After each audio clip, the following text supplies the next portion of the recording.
warbaahinta social media Mareykanka ayaa markii saddexaad dhigay taariikh cusub isagoo dhalashada Mareykanka siiyay 1 milyan oo muhaajiriin ajnabi ah sanadka 2022 shanta wadan ee ugu sareysa ee ay wadamadaasi u dhasheen muhaajiriinta helay dhalashada Mareykanka ayaa waxa ay kala yihiin Mexico, India, Cuba, Philippines iyo Jamhuuriyadda Dominica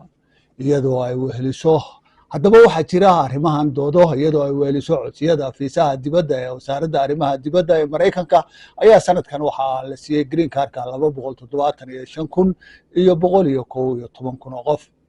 haddaba go'aan ka soo baxay maxkamadda sare ayaa waxa uu sii jiri doonaa ku yiri sharci muran dhaliyay oo xilligii Trump kaas oo u ogolaanaya Mareykanka inuu ka masaafuriyo muhaajiriin xuduudda Mexico ka soo gala si loo ilaaliyo baa la yiri caafimaadka dadweynaha iyadoo laga jawaabayo masiibadii COVID-19 ee sharcigaas oo soo baxay xilligii COVID-19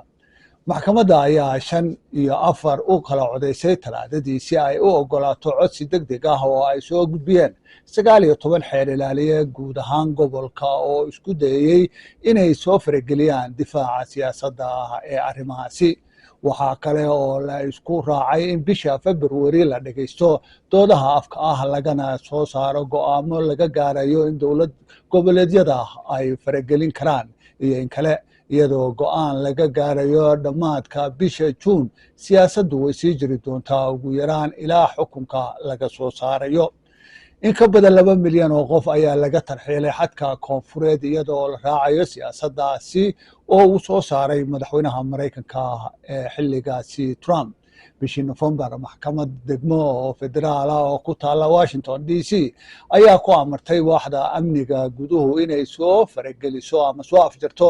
siyaasaddaasi December 20 ee waqtigu ku ekaa iyadoo ku dhaleecaysay musaafiriintu inay tahay mid aan loo meeldayn balse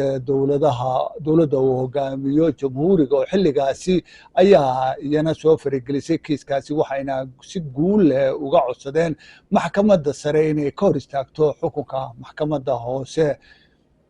madaxa cadaaladda ee la yiraahdo John Roberts ayaa horaantii bishan si ku meel gaar ah uga hor istaagay maamulka Joe Biden inuu soo afjaro siyaasaddii muranka dhalisay ee madaxweynaha ka horeeyay ee Biden siyaasadda musaafiriintu waxa ay ka mid tahay maamulkii Trump bishii Maarso 2020 xarumaha xakamaynta iyo ka hortagga cudurradu waxa ay adeegsadeen bixinta ama arrimaha si xeerka adeegaya caafimaadka dadweynaha ee ciwaankiisu waa 42 si ay uga mamnuucaan soo galootigu inay u soo gudbaan Mareykanka gudihiisa waxaana loo sameeyay meelo gaar ah oo lagu hayo haddaba barnaamijkeena maanta waxaanu ku eegi doonaa iyada oo uu jiro qulqulka dadka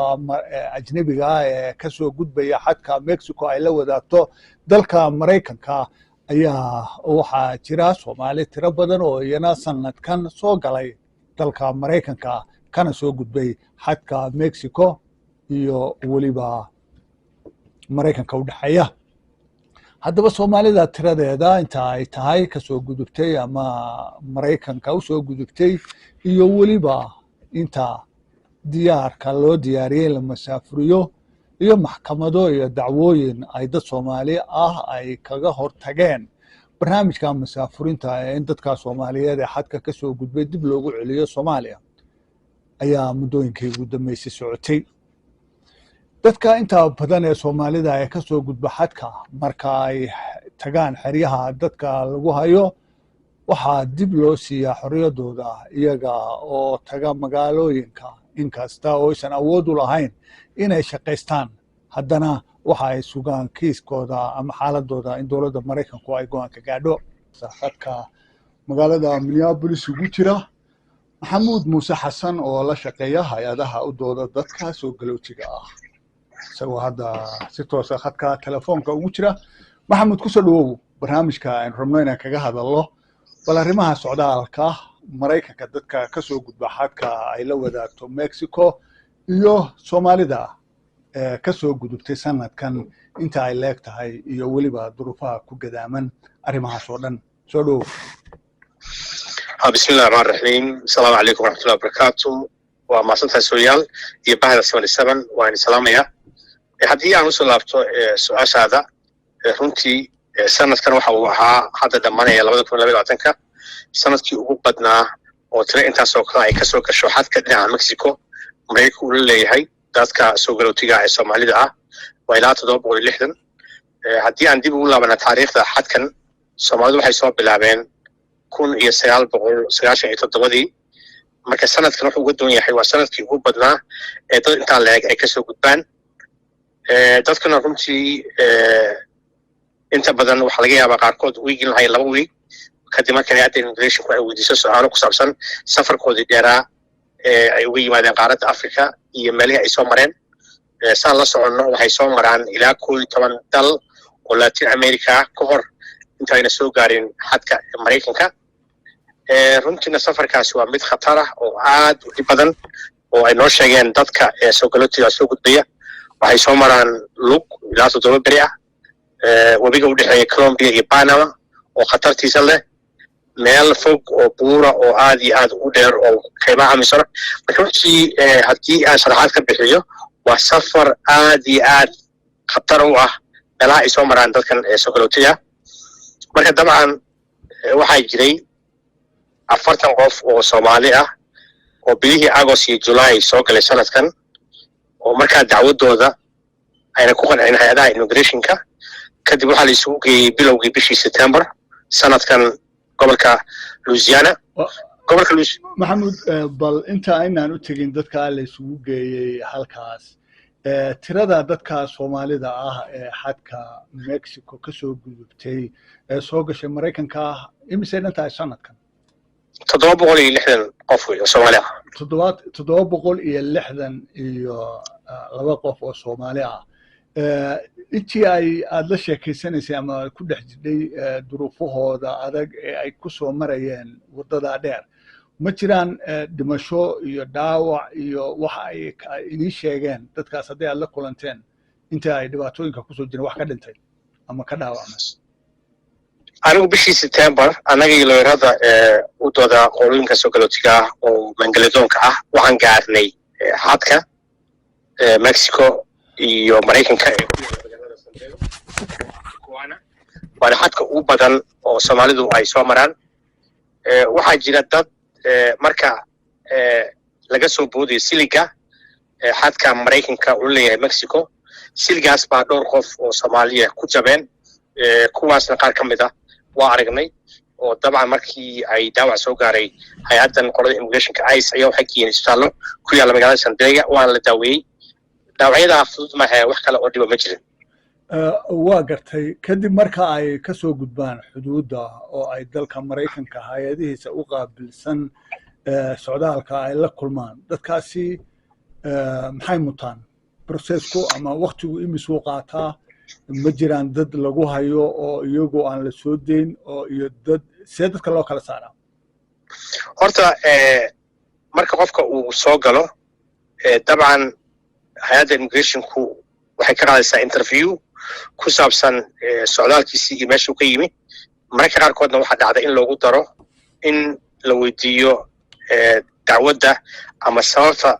ay halkan u yimaadeen oo waddankoodii ay uga soo carareen oo ayna ugu laaban karin marka inta badan dadka hadda markay soo galaan su'aalaha Maangaleeda ma la weydiinayba dabcan waxa la weydiiyaa kaliya qof haddii Mareykan qaraabaa ama ehela uu joogo adresskooda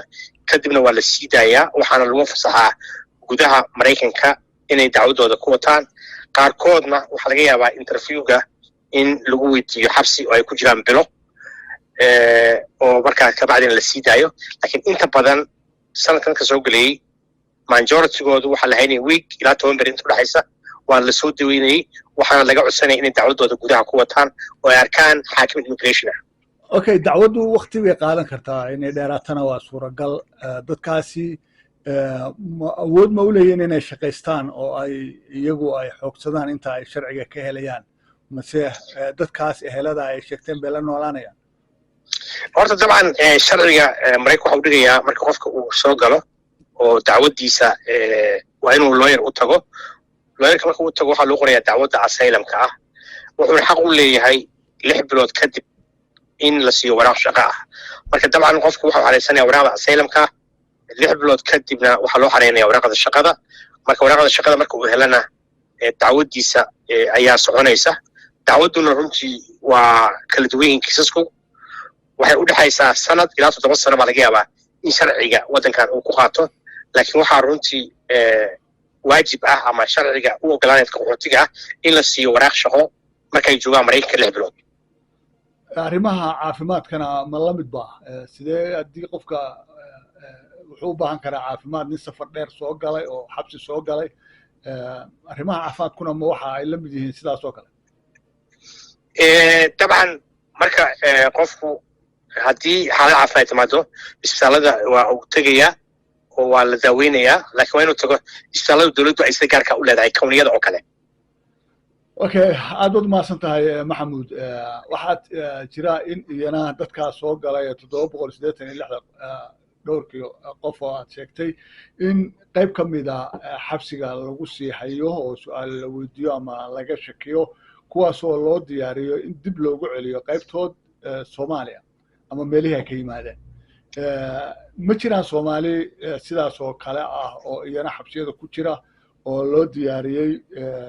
in dib loogu celiyo meelihii ay ka yimaadeen oo Soomaaliya waxaa jiray 40 qof oo ka soo galay xadka Mexico Mareykanka oo dadka mangaldoonka ahaa dabcan waxaa lagu qacin waayay dacwadoodii ay qorteen taas kadib waxaa la go'aamiyay in dib lagu celiyo Soomaaliya waxaa la sugayay bishii September bilowgeedii xabsiga gobolka Louisiana ku yaala arrintaa markaa maqlaan anagu waxaan ognahay in dadkan Soomaalida ay jiraan duruufo keenaya halkan oo safarka khatarta ay u soo marayaan in waddankooda wali una xasiloonayn in dagaal hadda ay ka soo dhaxay dawladda al-shabaab in xaalad bilow aadanimo adag ay ka jirto Soomaaliya waa loo celin karin Mareykanku wuxuu ka mid yahay wadamada saxiix Geneva Convention in qof maangaleedoona qaxootiga haddii waddankiisa dibadda ay ku gaarayso oo uu dhib kala kulmayo ama lagu dilay in lagu celin karin marka dadkaas waa tagnay annaga iyo looyarada Louisiana dadkaas nidoo soo aragnay bishii October 21 ilaa 8 November waxaan joognay xabsigaas runtiina ilaa inuu soo tagaliyay in 14 kamid ah soo deyno weekaas aan joognay intii kalena waxaan ku guuleysanay 20 bisha December